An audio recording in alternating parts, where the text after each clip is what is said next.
In 2017, a remarkable development shook the movie industry. A service named MoviePass, relatively unknown, declared that for only $9.95 a month, audiences could enjoy a movie every day at theaters across the nation. The reaction was chaotic. Websites crashed as millions flocked to register. For a fleeting, blissful moment, it appeared someone had unlocked the secret to revitalizing the faltering theater business.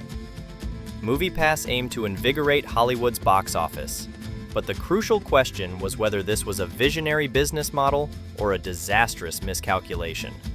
The summer of MoviePass wasn't merely a business event. It became a cultural phenomenon.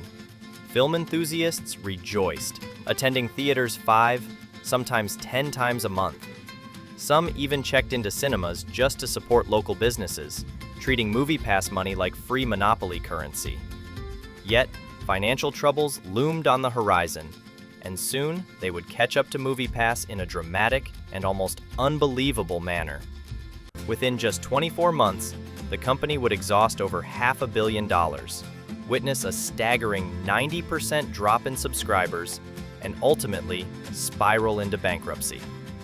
This is the incredible tale of MoviePass. The concept wasn't born in the whirlwind of 2017. In reality, MoviePass was established in 2011 by entrepreneurs Stacy Spikes and Hammett Watt in New York City. They harbored a vision to create a subscription service for theaters, mirroring what Netflix achieved for home viewing. The initial launch was a modest test in San Francisco, introducing a simple voucher system for tickets. However, they quickly encountered resistance. Major theater chains like AMC and Landmark were not only skeptical, but openly hostile. These executives were outraged that an external entity could dictate ticket prices. The initial trial faltered dramatically, forcing MoviePass to regroup. In 2012, they shifted strategies and launched a mobile app that worked alongside a prepaid debit card. Users could check in at theaters via the app, allowing funds to transfer directly to the card for ticket purchases. This clever workaround enabled expansion without the need for direct partnerships with theaters. It was a crucial victory. For years, MoviePass quietly catered to devoted film fans. By 2016, they offered tiered subscription packages, ranging from $15 to $50 monthly, depending on location and the number of films viewed. By December, the company boasted approximately 20,000 subscribers, a decent number, but hardly revolutionary. Everything changed with a pivotal moment in June 2016, when Mitch Lowe, a former Netflix and Redbox executive, stepped in as CEO. Under his guidance, MoviePass was ready to transition from a mere footnote to a household name almost overnight. The objective was simple: increase theater attendance. Between August and December 2017, the data analytics firm Helios and Math acquired a controlling stake in MoviePass. With this acquisition came the shocking announcement: unlimited movie access, technically one per day, for just $9.95 monthly. At that time, the average movie ticket was nearly $10. MoviePass was set to operate at a loss if subscribers attended just 2 movies a month. Behind this seemingly reckless strategy was Ted Farnsworth, CEO of Helios and Math. Farnsworth was no typical tech executive. His background was colorful, ranging from psychic hotlines to vitamin ventures. Many of his past businesses ended amid controversies, leading to multiple lawsuits. A peculiar background for someone intent on shaking up the film industry. Farnsworth's yet flawed strategy wasn't entirely unique. Many companies, including Netflix, were implementing similar tactics. The goal was to grow the subscriber base as rapidly as possible, even if it meant short-term losses. How could this be viable?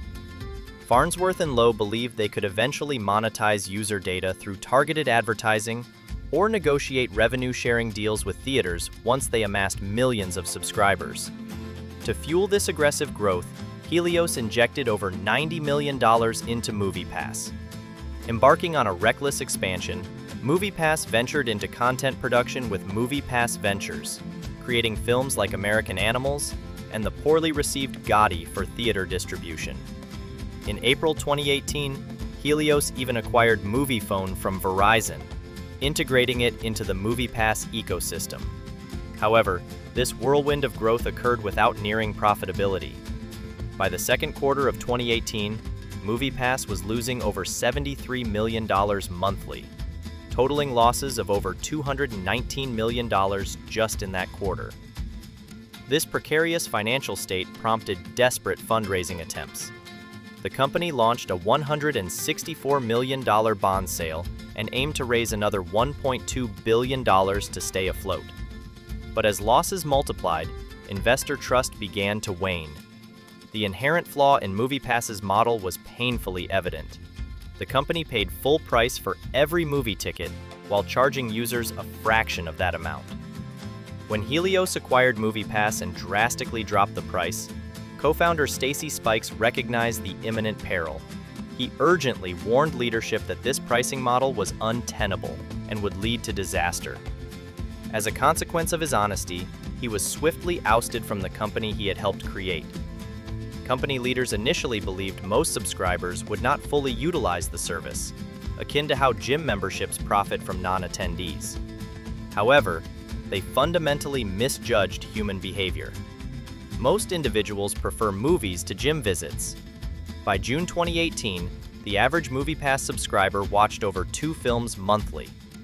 Unfortunately, under this pricing, there was no viable break-even point, as it far surpassed the 0.77 monthly movie views needed to stay viable.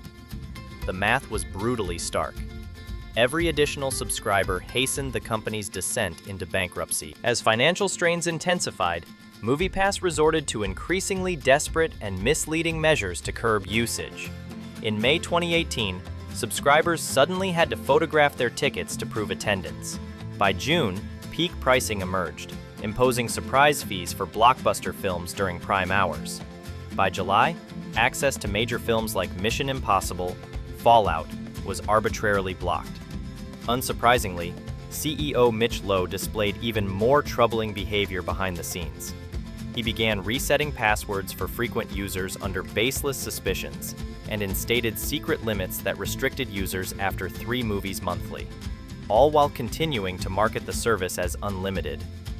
These deceptive practices later became subject to scrutiny by the Federal Trade Commission, leading to significant legal challenges. The relationship between MoviePass and theater chains remained bitterly adversarial, with AMC viewing the service as predatory, refusing partnership under any circumstance.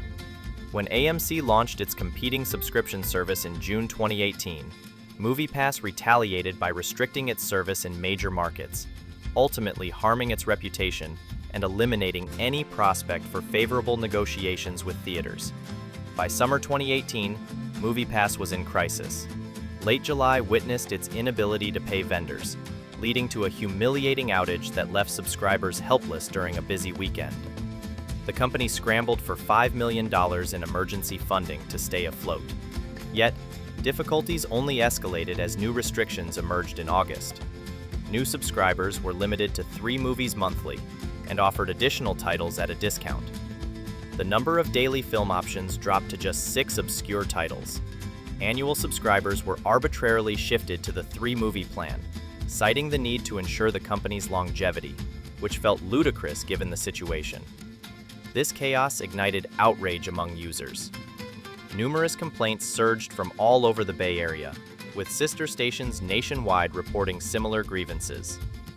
Despite asserting itself as uncapped and unbeatable, MoviePass left paying users frustrated and unsatisfied.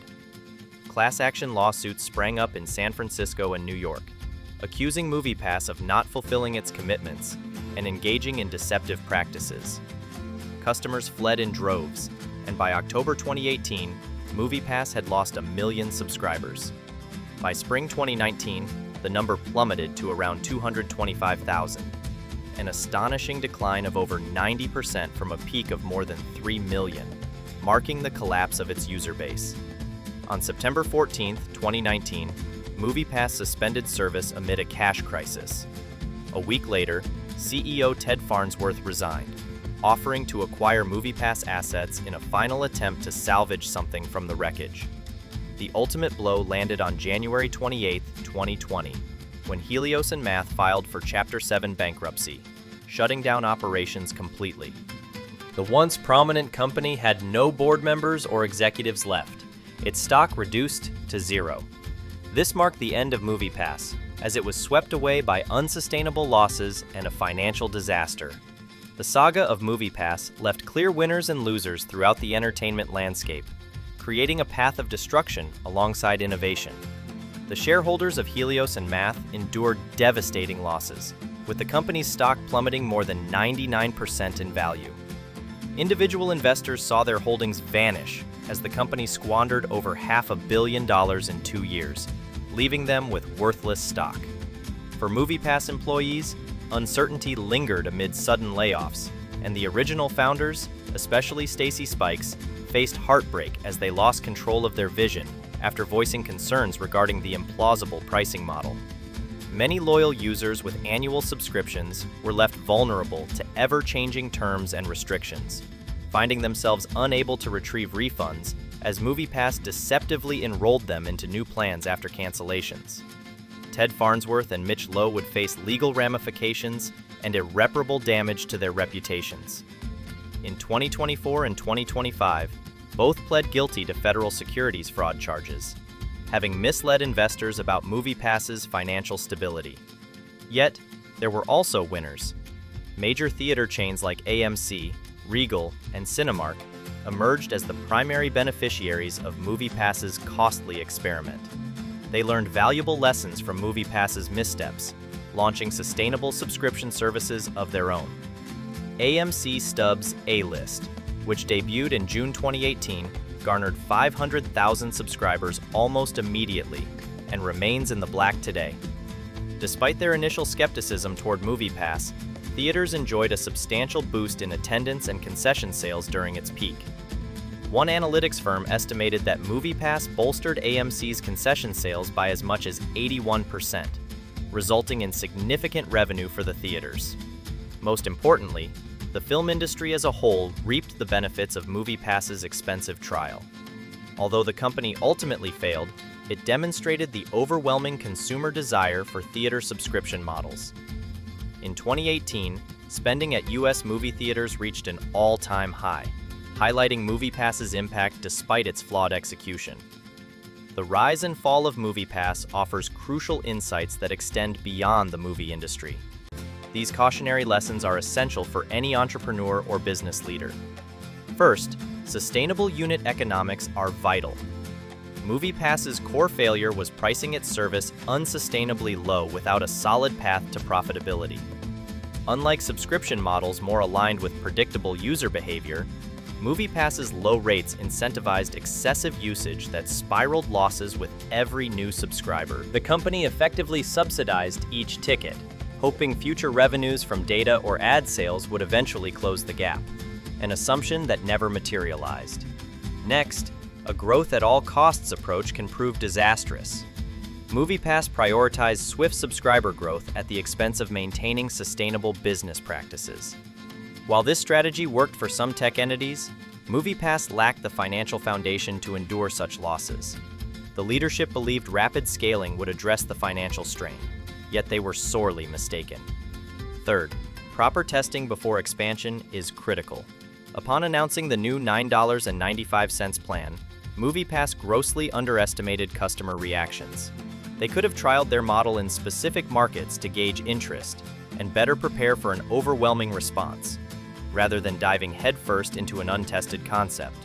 Moreover, forming industry partnerships is essential for businesses aiming to disrupt a market. MoviePass operated in direct opposition to theater chains like AMC, which perceived the service as predatory. Without alignment with distributors and exhibitors, sustainability eluded them. In contrast, AMC's A-List program, developed in collaboration with theaters, flourished. Lastly, building customer trust is fragile and essential. The implementation of hidden restrictions, forced password resets, and blackout policies shattered user trust, drawing regulatory attention from the FTC. Throughout its history, MoviePass altered its service 11 times, 6 times within just 8 months of 2018, eroding brand credibility with each change. Despite its spectacular fall, MoviePass revealed a considerable consumer demand for theater subscription access. It laid the groundwork for sustainable models like AMC Stubs A-List, which collaborates with theaters and charges prices that reflect actual film viewing costs. In an unexpected twist to this cautionary tale, Stacy Spikes, co-founder of MoviePass, repurchased the remnants of the company in 2021. He expressed optimism about a revival, claiming it marked a new beginning. The movie industry experienced a lull, but attendance rose significantly that summer. In 2022, he relaunched the service with tiered pricing ranging from $10 to $30 monthly based on market, along with a credit-based system replacing the former unlimited model. As of 2024, MoviePass is back in several markets, and Spikes declared 2023 as the company's first profitable year, an extraordinary comeback narrative. The saga of MoviePass conveys that transforming established industries demands more than merely disruptive ideas. It also requires sustainable financial models, strong industry partnerships, and an insightful grasp of consumer behavior. The fleeting MoviePass summer of 2017 might have been unfeasible, but it irrevocably altered our perspective on the economics of movie theaters and subscription models within the entertainment sector. Thank you for joining us. More captivating tales of rises and falls are on the way, so ensure you're subscribed.